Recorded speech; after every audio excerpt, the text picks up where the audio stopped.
Welcome to Healing Generations, a podcast creating a dialogue uplifting the importance of healing, strengthening, and supporting our communities, and that addresses the disparities and inequities in communities of color. Healing Generations is brought to you by the Healing Generations Institute, a collaborative initiative of the National Compadres Network and the Brotherhood of Elders. Be sure to subscribe to stay up to date on our new releases.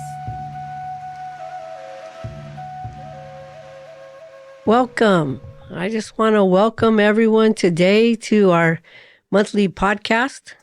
This comes via the National Compadres Network, hosted by the National Comadres. And we are so glad to be with you today. We know that you're tuning in from different places all around the world, and we're so grateful that you choose to join us as we have another wonderful conversation with another mujer, another woman that's doing things in our community. And so it's always excited to be able to be on this podcast and to share another story. Comadre, Maestra Susie, how are you doing this morning? Good morning, Maestra. Just so grateful for another precious day of life, como siempre. My water's a little slow this morning. You know, we had a 1 month minus 3 days of May gray here in LA. And then now we're going into the June gloom. So I'm just missing that Tata Sol up there. But I guess like all of us, sometimes Tata Sol just loves to stay under the covers for a little bit longer. So hopefully that burns off and we'll be blessed with that beautiful sunshine today and that beautiful energy. Doing good. Had a beautiful Father's Day, and so I am just so grateful for today, and as well as to be here with this special guest, this powerful mujer this morning. Yes. Well, I could let you know up here in the Bay, we've had some beautiful days, some nice sun, that just coming through, and the plants are just dancing, and, the beautiful fresh air, and so it's been very enjoyable. Kind of a little cool, today, but on the East Bay, it's been some really nice weather. I'm ready to embrace the summer, right?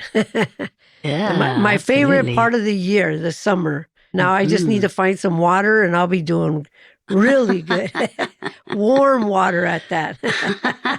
Yeah. But just so grateful, coming from a lonely land up here and just grateful to be here today, and given so many things that's happening around the world, and it gets difficult to hear things at times, just grateful we're at a place right now where we're sitting, we can actually not go to bed fearful of a bomb going off or things like that. So, but I just want to remind us all of that blessing, right? We're very fortunate because there's so many parts of the world that don't have that luxury to just go about their day without those concerns. So prayers and good energy and vibes going all around the world, to those that are in need this morning.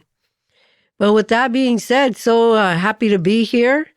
And again, I'm excited to share and sit with another wonderful woman that I had the pleasure of sitting on a panel with. And I get so excited because these are the young women that are coming up. Mm-hmm. We're coming down from the mountain and they're climbing up the mountain. And so, that's so exciting because we look at the next generation and they're just so amazing, and so I was blessed to cross paths with her. And so, Maestra, do we want to give our audience a little taste of our conversation today and who it is? And let's get this show started. Oh, it's an honor. It's an honor. We have so blessed this morning to have Pamela Mejia here with us, and she is head of research and principal investigator, Berkeley Media Studies Group, a program of the Public Health Institute. Thank you so much, Pamela, for being here with us this morning. I know you're extremely busy like all of us, and time is priceless these days. So the fact that you were able to arrange this time for us and for all those that are listening is not taken for granted. I thank you for your time and everything that you're going to be able to share with us today. I'd like to pass the palabra to you to introduce yourself, invite you to share a little bit about yourself, your family, background, and maybe a little bit about the work you're connected to at this time and what you do. Sure. So it's a pleasure to be here. Thank you for having me. So my name is Pamela Mejia. I use she, her, ella pronouns. As was mentioned, I'm the research director at Berkeley Media Studies Group. And so professionally, what I do, kind of where I sit in the world is I think a lot, or like a lot of the work I do is kind of about the stories we tell ourselves about ourselves, right? And so for me, a lot of what I think about is, and the work that I do is focused on figuring out what are the stories that we in our communities tell ourselves about ourselves. Where are the places where there are opportunities for more community members, more voices for equity, for justice, for liberation, for joy to be present in the conversation?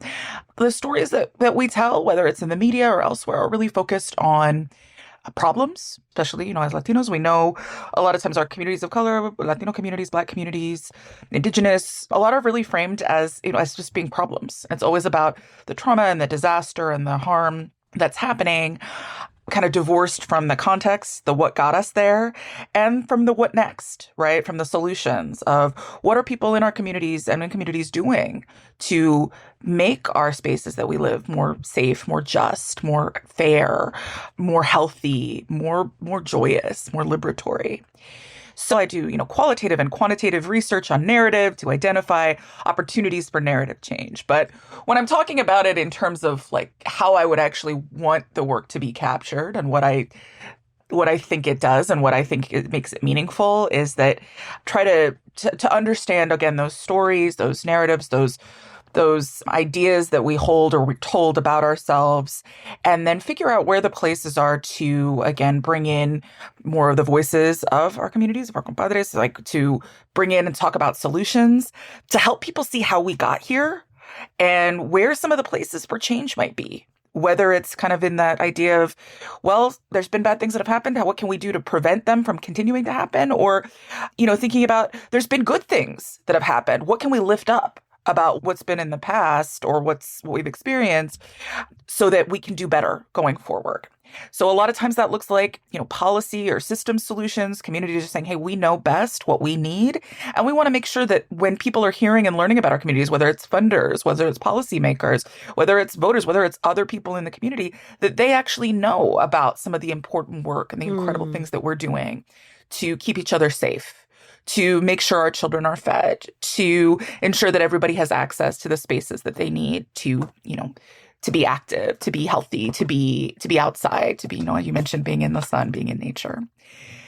So that's kind of the work that I do. A lot of the work that I do is really focused on the ways that we talk about things like violence and the ways that we talk about the harm that people can, visit on each other, right? And so where Maestra Deborah and I met was on a panel about domestic violence. And, a huge amount of the work that I do right now, especially, is focused on helping people figure out how to talk about violence that happens in the home and within families in ways that leave the door open for talking about solutions that don't necessarily mean going to the police, solutions that don't necessarily mean going to jail, but solutions that might be rooted more in community wisdom or might be rooted more in what families and children and wives and partners want and need to go through that hurt and come out the other side. And also stories about prevention. Like, what does it take to make sure that violence doesn't happen in the first place?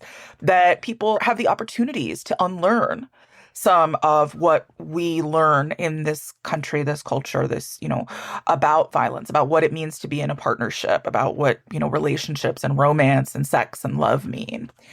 So, a lot of times that work is my favorite part of it is working on the prevention side, is getting to help people figure out, how do we tell stories about the work that's happening with things like Compadres Network and elsewhere to help people unlearn, some of the harmful lessons that they learn and grow into healthy relationships. I'm the mother of a 13-year-old. So thinking about the ways that she can grow up in a world where she always knows her worth and where she never has to worry about being in a partnership that hurts her is really key. But a lot of times I'm also working on kind of the back end with people who are trying to make the case for policies that would do things like, make sure that restorative justice approaches are available and are part of the process when a domestic violence incident happens, so that the default isn't just sending somebody to jail or putting somebody in the police system, in the carceral system. As I say, my favorite part is getting to work on the prevention side and on the side of like, how do we build the world that we want to see so that the things that we know, the harm we know happens, doesn't happen. But the world being what it is, a lot of times what I'm working on also is helping people kind of figure out, what do people need to hear to understand why this policy or this system change or this, this initiative or this campaign is important? How can I help kind of make the case to get that policy passed or to get that city council member to listen and to agree that this is something that they want to do? So that's a little bit of what I do. My husband is very funny. He's always joking. Like, I don't know what your job is. Like, I don't understand what you do. He's a high school teacher. So when people ask what his job is, he could say, I teach high school. I teach high school English. I teach high school history. When I talk about my job, usually I just say I direct research for a nonprofit. Because if I get into it, I'm like, well, think about all the ways that we're, the stories that we tell ourselves, the things that we believe, the ways that affects how we treat ourselves and others, and then how that affects things like our families, our communities, our policies. And that by then people have lost interest. By then they're like, so you do research. Okay, great. They're ready to go on to the next person at the party. So, but that's a little bit about what I do. In terms of my family, I'm married. I have a daughter, as I said, she's 13, Frankie. She's the best thing I ever did my whole life. The being her mom is my, the greatest thing. My father's Nicaraguan. My mom is Irish American, Irish and German. I was raised primarily by my mom's family. So for a long time, I didn't have a lot of connection with the kind of the Latino part of my identity, the Latina parts. I grew up in Eastern Washington State where I was made fun of for speaking Spanish. So I stopped speaking Spanish for about 5 years because I was like, I was already the girl with the last name nobody could pronounce. So I really, I kind of moved away from a lot of those parts of my identity for a long time, for a while.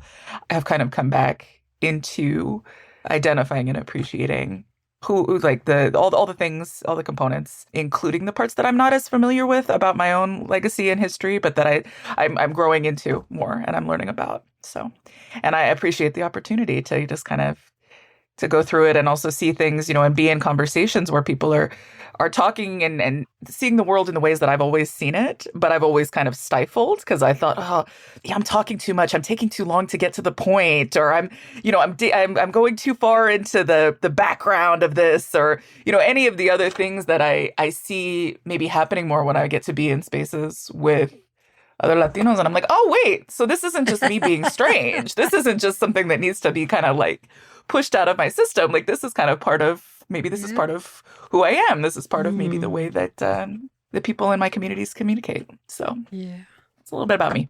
Wow. Thank you. Thank you. I tell you, it's like so amazing, the brilliance, that you have in this generation that it just embarks on tackling all of these things, and who else better to do it, right, than our own people in our own community. I was just thinking, when you said, I help in the conversation of really to think about how did we get here? Yeah. And I want to ask you, how did you get there? What were those things that really influenced you to want to look in this area, to help in this way, uncovering and giving voice and giving vocabulary to some of the challenges that we face as a community? Sure. And also, I appreciate you stating that, sometimes we don't know how to embrace the totality of who it is that we are. Yeah.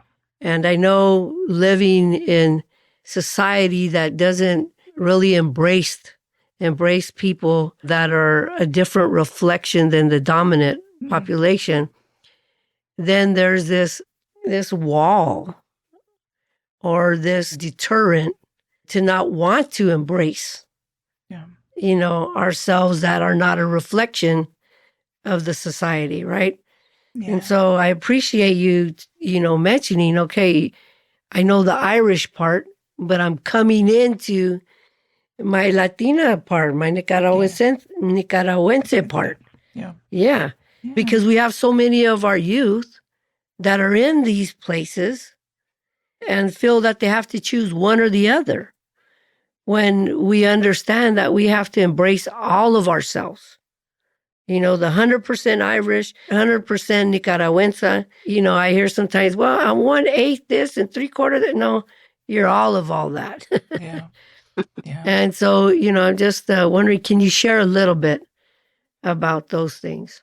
Sure. Well, I really wanted to say I appreciate you saying that, Maestra. And I would say that the meeting that we met at, which was a few months ago, was one of not the first times, but one of the more recent times that I've been in a space where my, identity as a Latina was completely, celebrated and centered. And that was that was the door I got to walk through. Because, I do think that I can't speak for other people, but I can speak for my own experience and say that I think that there is a tension sometimes between, if you do exist in any way between two cultures or two worlds, or more than two cultures or two worlds, there's a sense of always like, am I enough in any one of those spaces? And I think that that's probably true for everybody, because we all occupy a lot of different identities. So I'm part Latina, I'm part Irish, I'm queer, I'm in research. There's all kinds of things. And in all those spaces, I always wonder, am I enough? Am I Latina enough? Am I white enough? Sometimes it doesn't feel like I'm enough of either. Am I queer enough? Am I not queer enough? I think it's good that we're aware of all the different identities that we occupy. And I also think that that sometimes creates that tension, or that sense of I'm never quite enough of one thing or the other. And that's why I think it is really important to have spaces where, people do get to be celebrated in the entirety of who they are, and told, however you are, however you're showing up, that's enough in this place. I think we should really seek those out. And I think that that's part of a lot of the work that I'm seeing people doing, is trying to create spaces where people who have historically always been told, you're not quite enough. You're not brown enough. You're not black enough. You're not white enough. You're not rich enough. You're not poor enough. You're not gay enough. You're not straight enough. You're whatever else. Creating spaces where people can hear just that, you are exactly enough as you are. The extent of who you are as a gay person, as a straight person, as a brown person, as a whatever person, is enough and is perfect. And we want to be there with you in whatever capacity, whoever you are and however you show up. So I guess that might not answer your question, but that's just something I've been thinking about a lot, increasingly also raising a teenager. And seeing some of that happening, with her friends and young people and youth I work with, just that sense of like the increasing sense of fracturing, of people just feeling like they're very aware now in a way that maybe they weren't even when I was a kid, of all the different identities we hold and all the different spaces we occupy. But with that comes that sense of like, I'm never quite sure that I'm enough of any one of these things. So I think that's my understanding of kind of what some of like healing work looks like. That's my understanding of what prevention work looks like, is creating spaces and communities where people can feel like that and can be celebrated and celebrate themselves in the entirety of who they are, without necessarily having to live in that fracture and that sense of never being quite Latina enough, never quite queer enough, never quite whatever else enough. I think, to circle back to what you were saying, to maybe your question, perhaps I think a lot of people who do work in public health and social justice, or whatever kind of this world that we occupy is called, I think a lot of people maybe come to it in part from that sense of never quite feeling settled, never quite feeling like they knew exactly, who they were supposed to be, or that they were doing it right, whatever it is. And for me, I always knew that I wanted to be in a place of being of service. I was raised, Catholic by my mom. My mom is and always has been an amazing presence in terms of giving to community. And, some of my earliest memories are doing, Meals on Wheels and taking, like elders to the park and like bringing their recycling to the recycling center, you have these memories that kind of get crafted in you, or that shape a lot of who you are, about this idea that, you're put on earth to give to your community, whoever that community is. I was raised in a predominantly white community in Eastern Washington, but that you're on earth to do that, and that it's a service and a joy to do that, even if it's hard. And so I remember that. And then I remember growing up that the idea I had was, well, I should be like a doctor or something, right? That's how you give. That's how you do and that was kind of the vision I had. But I was terrible at all that stuff. Like, I was awful at it, you know? I mean, I was never good at science, and I have a master's degree from Berkeley in biochemistry. I almost killed one of those unkillable cell lines. One of those ones that they made the Oprah Winfrey movie about, the Henrietta Lacks cell line. I almost killed it. That's how bad I was at all this kind of thing. I was just never good at it, but I tried. I always really tried, because I thought that's what you're supposed to do. You know, that's how you can be of service. That's how you give into the world, is you do medicine, like really traditional Western medicine. You know, you become a nurse or a doctor, and that's the vision that I had. But I was terrible at it.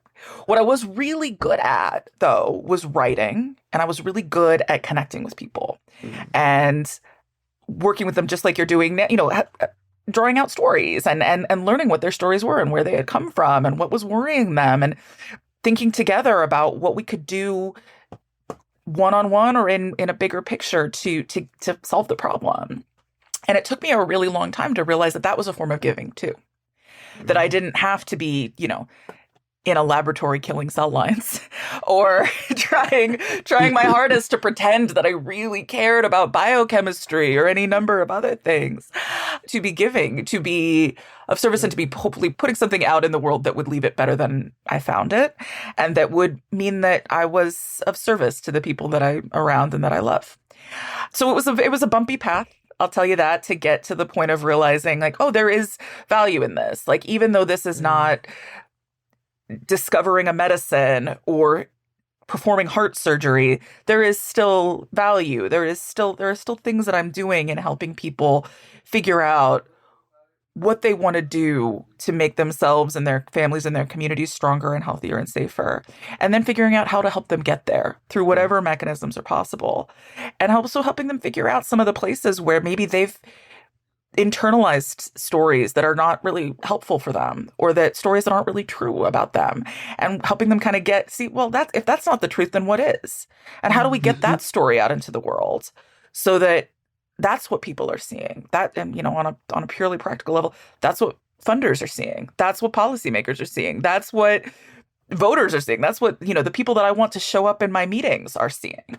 So, yeah, very, very long, bumpy road. But I think that was sort of the evolution. And it always is a little bit funny to explain to people, well, I'm in public health. My degree is in public health. And I got into public health because it was the best way I could see to get a degree that would help me sort of do that giving, outward-facing support role. But I don't really think of what I do as traditional public health, because maybe the end goals are the same, but the work and the process of it is much more focused on, you know, on storytelling, on conversations, on writing, on, you know, on hearing all the disparate things that people say and kind of streamlining them into figuring out, okay, so what's the problem that we're focusing on now, and where do we want to go next? Mm-hmm. And that, I think, is of service, and it does seem like that helps make the world, get the world closer to the one I want to live in and the one I want to be a part of.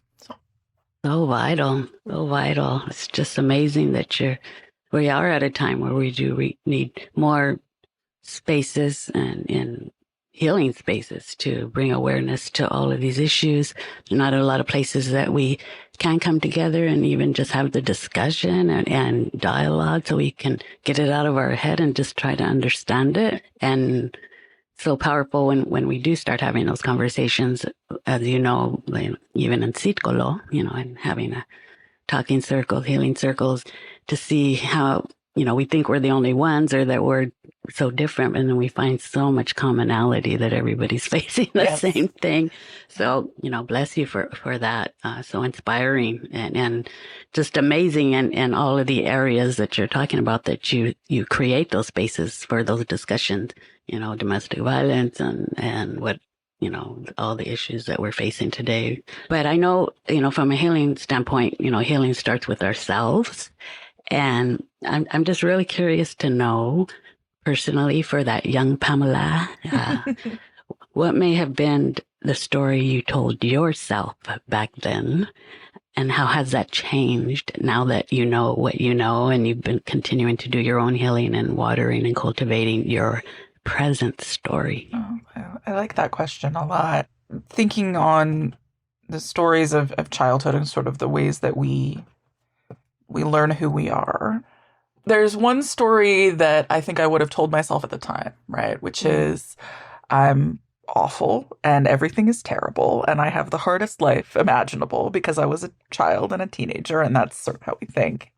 And then there's the story that you sort of see looking back on it, and you see there were things that were not great. There were a lot of problems. And then there were also, tremendous things that were really good that have ultimately been sources of strength and things that I have tried to replicate in my own life and my own family and my husband and my daughter, that I look back on. I think, I did have my mother's guidance around this idea of being of service and of the idea that you are put on this earth to do something larger than yourself. I did have, for the many problems I'm no longer a practicing Catholic, but I was raised in a strong faith and a strong idea that there was always a community of faith, and that there was something bigger than ourselves. I have privileges that I now understand that I didn't at the time, of the way that I looked, the fact that I wasn't subject to the kinds of harassment and harm that other people in my community who presented as darker, who presented as more visibly Latino or visibly Black or Afro-Latino, not that there were many of us, but there were a few, that they experienced. Looking back, I realized also that, we weren't wealthy, but we did have a house. I never worried that I wasn't going to have a place to sleep at night, or I wasn't going to have food to eat.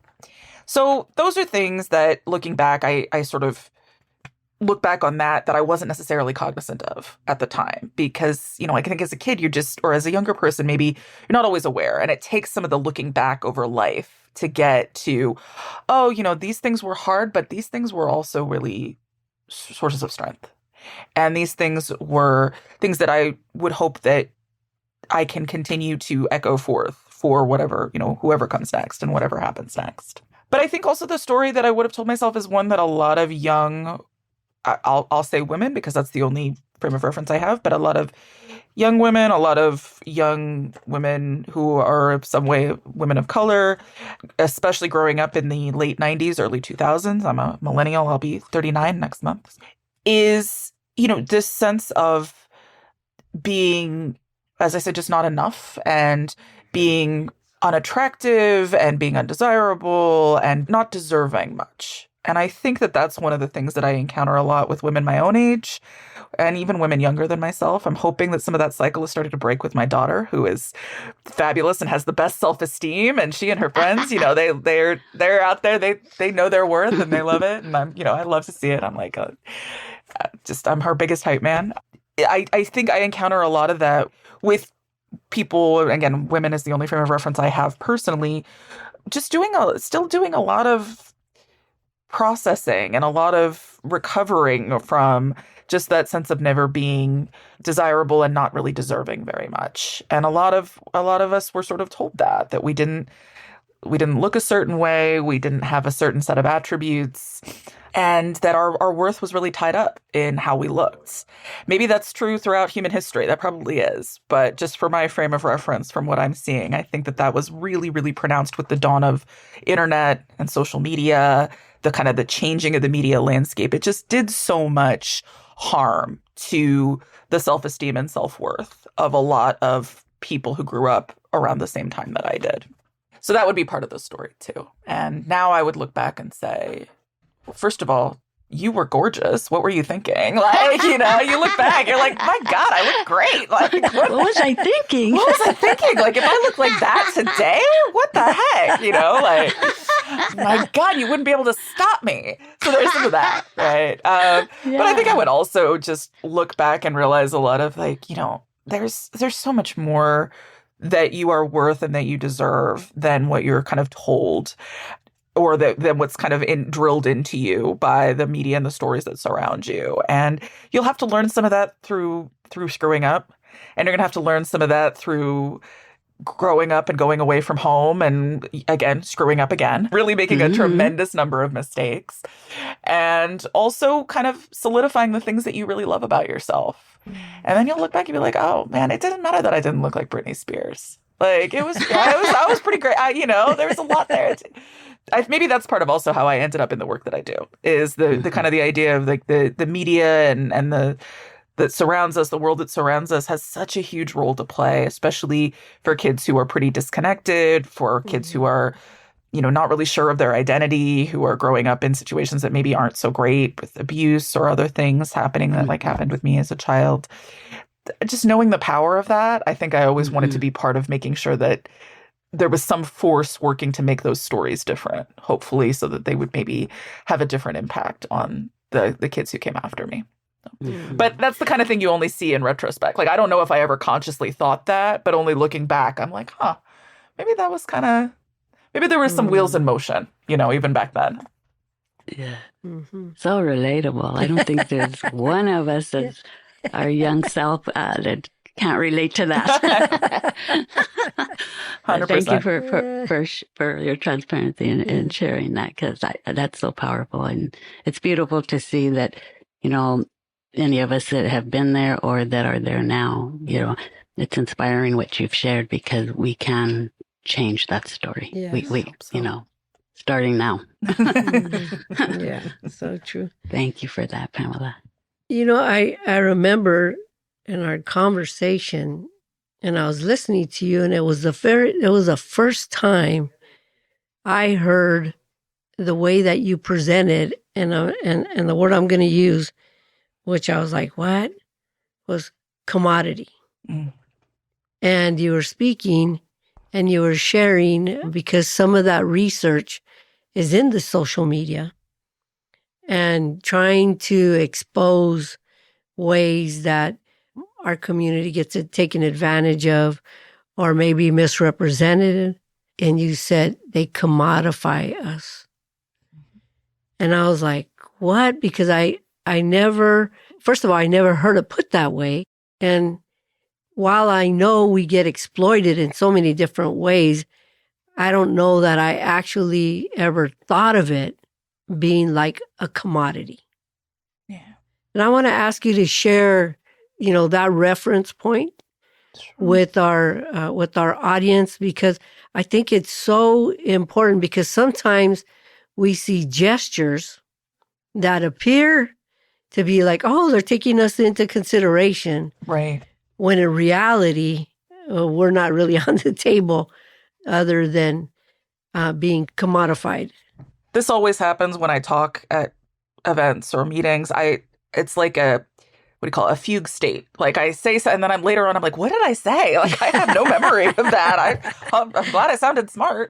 I think a lot about this when I think about, and the work that I do, a lot of it is thinking about, to the point that you raised, this idea of how our communities are, that's a big umbrella term, but like our communities, Latino and Indigenous and Black and Asian Pacific Islander and queer and all these other communities, they are treated as a product, I think, is maybe the way that I would think about it. And what I mean by that is also, it's not just about selling, because obviously we all know that we get sold to all the time. We get the targeted ads, we get the, Bad Bunny showing up selling Dr. Pepper. I don't know, whatever things like that's real blatant, right? Like that's like, okay, yes.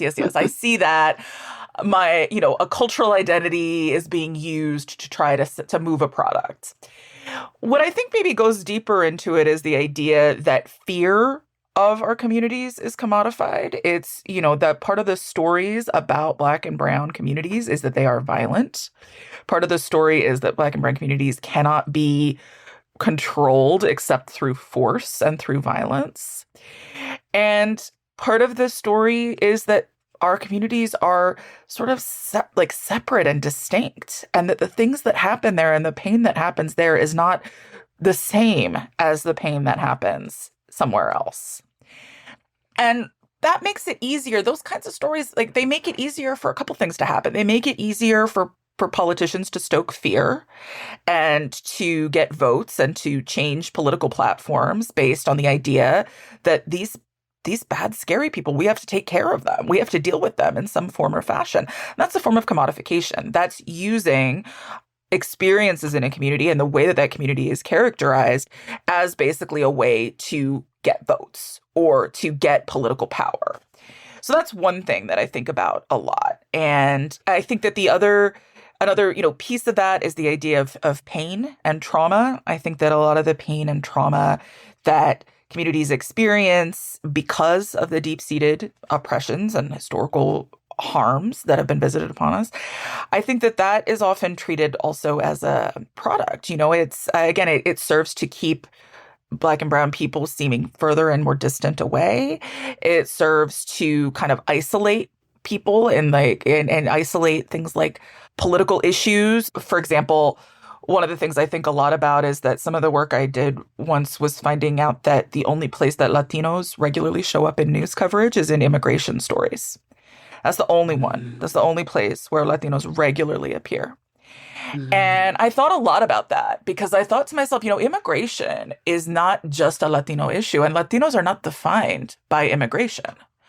But when you corral the story and you turn it into, I'm not expressing this well, and I apologize for that, but when you essentially are able to sort of siphon people off into different categories and say, well, that's their issue over there, and this is your issue over here. Police violence. Police violence is usually framed as a Black issue. Police violence affects Latino communities disproportionately, but it's pushed off over there. So it makes that kind of sense of like building connections and solidarity and strength a lot harder to do because we're seeing ourselves very siloed and separated in these issues. That's not my problem. That's their problem. This is my problem. No. We're all in this struggle together. We all need to be working towards that liberation together. But the stories that we hear, the stories that we are spoon-fed, and the stories that we are told are ones that keep us pushed apart, commodified to generate political power for people who want to harm us, and to keep us from actually being able to ever achieve the kind of solidarity that we need to, well, I shouldn't say that. That sounds defeatist. I think we are getting there, but to make it harder to get to the kind of solidarity that we need and the kind of like unity and vision of justice and liberation that we need to get to make the world that we want to see. So I don't know if that's exactly what I said during that conversation, but I do think, and the other thing I'll say, sorry, I always have like a million ideas. I'm like, wait a minute, I got another one. I also think pain is commodified. One of the things that I do a lot of work on is, as I said, violence narratives. And when it comes to narratives about firearm injury and fatality, particularly, there is tremendous money to be made in showing Black and brown people, Black and brown women in particular, experiencing heartbreak and trauma. That generates clicks, that generates eyes, that generates advertising dollars. And that also then contributes to that narrative that makes it easier for politicians to swoop in and do their thing. So I think that that's also really important to think about. Think of how many times you've ever seen a news story about a shooting or an injury or something that's happened, a crime, something like that. Think of how many times you have the weeping, sobbing, screaming people from the community, and their pain is just put out there. And it's isolated. It's just this moment in time of maybe one of the worst moments in their life is sort of captured and used to further these stories and to generate ad revenue and to keep clicks coming in and to keep people saying, we got the highest numbers we've ever gotten with that drive-by coverage last night or whatever else. So those are some of the things that I think a lot about. And I don't necessarily have solutions. I mean, I think the work I do is grounded in solutions. The work I do is grounded in, okay, what are we going to do to make sure that the journalists in our community are covering these stories differently? Or what are we going to do to make sure that the stories about the power and the work and the hope and the healing are getting the same attention so that the only time people see my community isn't in a space of trauma and harm? So there is work, but I think that there is hope and I think that there is progress. So I don't want to give that impression that there isn't, but I also think that the structures and the systems are very set up to silo, to differentiate, to commodify, and to turn the experiences of Latino communities and Black and Brown communities into something that can be used towards kind of towards a larger purpose that usually is not to our benefit. I don't know if that got to what you were talking about, Yeah. but that's my little soapbox rant. I'm going to No, the end of time. Yeah, no. And I think it's important for us to hear that because I think just like anything, right? You hear the same message over and over and over, you begin to believe that. Yes. Right. Yeah. And the unfortunate thing is then we ourselves are perpetuating that violence on ourselves. Yeah. You know, or not being part of a healthy solution because we're believing these things that we're not even questioning. I wonder if that fits in thinking also about the healing pieces. Like, what does it do to young people to only see and hear themselves as a problem or as a harm or as a threat or a monster? And then just how much that gets internalized seems to me to be such a huge piece of the work that people who are in the healing space, as you all are, have to undo to help people see beyond the stories that have been drilled by design into people's heads. Because if you see yourself as bad, you're easier to pigeonhole. You're easier to put in a particular box. You're easier to use in a particular way, which is what I think a lot of our narratives are designed to do. Yes, definitely. That's so true. It just, it leads to my next question that I was going to ask you. So perfect here.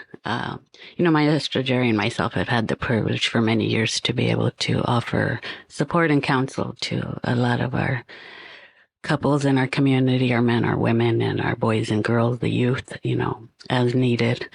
I'm wondering, it's interesting and it's so sad, but, I would have to say, like, within the last 5 years, the common thread of booking a session with us for support has been due to something that was some cyberbullying on social media, unfortunately, and trying to help them get unstuck from that or be able to process that or let go of that, or so that, it doesn't continue deteriorating their connections and relationships with each other, their family, with the community.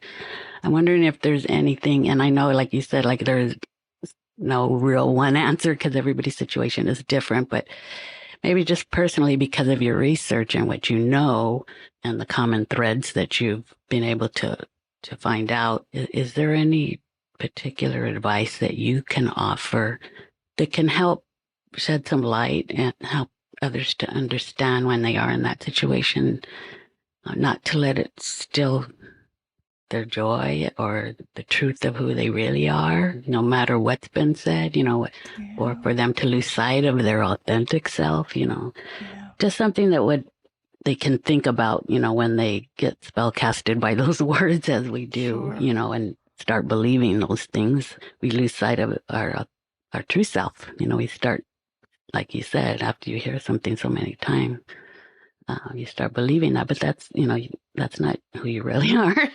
Is there something that you can offer that would be helpful for their own health and healing? So, because it's a big issue right now, especially in the schools with our high school students.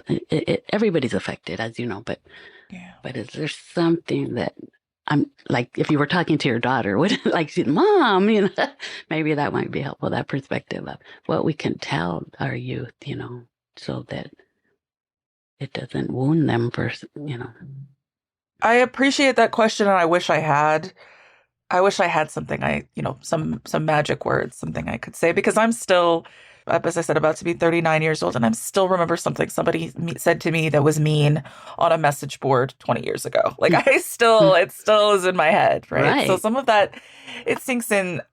The things that I think I would say, I don't know that this is not necessarily based in research. I mean, what we know from research is that, not my research, but research that I've read and things, is that social media does trigger, the anonymity of social media triggers something in people that it defies description, right? The idea that people feel comfortable saying something in social media that they would likely never say to your face. They might not even necessarily think, but they are activated by that anonymity. So, but that's easier, that's something to say and sort of say, oh, this person is just out of pocket. They're on some kind of power trip. They're on some kind of trip. That's easy to say. That doesn't help in the moment. Right. When it comes to things like, what to do about it, I have to be candid and say I don't have a magic word, because as I said, I'm still stewing on things that people said to me 20 years ago. Right. When it comes to talking to my daughter, at least, what I try to remind her when things like this come up is that what is said about you in cyberspace, so to speak, is not the real world, and that you are really ultimately only accountable to yourself and the people that you love. Beautiful. And that if you can hold yourself in pride and in joy and in love for yourself and with the people that you love and care about, then you have succeeded beyond all measure. So those are the things that's what I say. And I also say, and I know that it hurts. And I know that it digs in. And I will be there however I can. And I would encourage her and anyone else to reach out to the people that do love you and that do care about you, that are in community with you, who can remind you of your true self and can hold you in that love and hold you to that accountability and remind you that even though it hurts and it digs in and it sticks in your mind, that it is not the truth of who you are and it is not the truth of who you will be, and that can keep you grounded in the real world as you grapple with, and it'll stay, as you sit with that. Did they really mean that? Oh God, maybe I should, and who can kind of help you keep coming back and keep you from falling into those loops. Social media is a profoundly isolating experience. And I think maybe the only way out sometimes is to be in community and to not be alone on the outside of it. So those are, again, that is not a perfect solution by any stretch of the imagination. And I do not always heed my own words, but those are the things that I try to put forward and I try to remember. And I also, I would say also try to meet people where they are in this as in all things and say, yeah, it really hurts. I'm never going to say it doesn't hurt. I'm never going to say, and I know nobody in this room would say that either, because I think sometimes people are ashamed. They feel like they can't admit how much that bothers them. They feel like, oh, it's just some stupid social media thing. I shouldn't be so bothered. It's okay. You can be bothered. It hurts. You can feel those feelings and also be in community with the people who can help you move through them to whatever form or fashion that looks like. So maybe that would be the other thing I would say is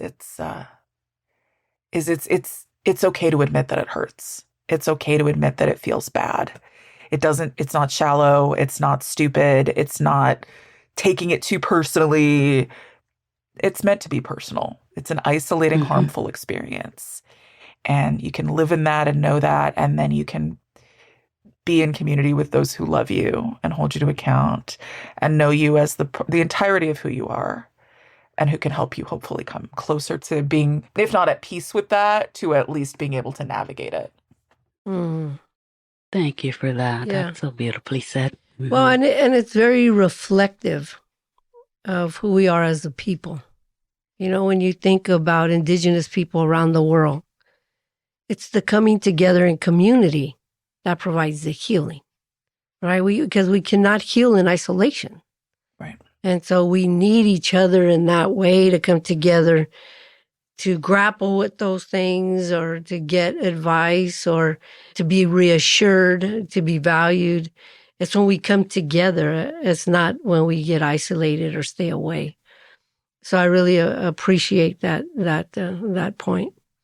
But gosh, I in this dimension, time flies so quick.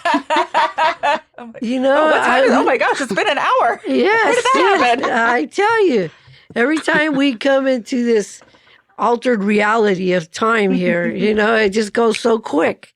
But anyways, this podcast is called Healing Generations, and really, I'm looking at that, and especially being concerned for the next generation.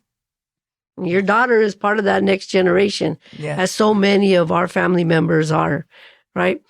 I would want to ask you, what consejos, what advice or encouragement can you leave that next generation with that would help in their healing process?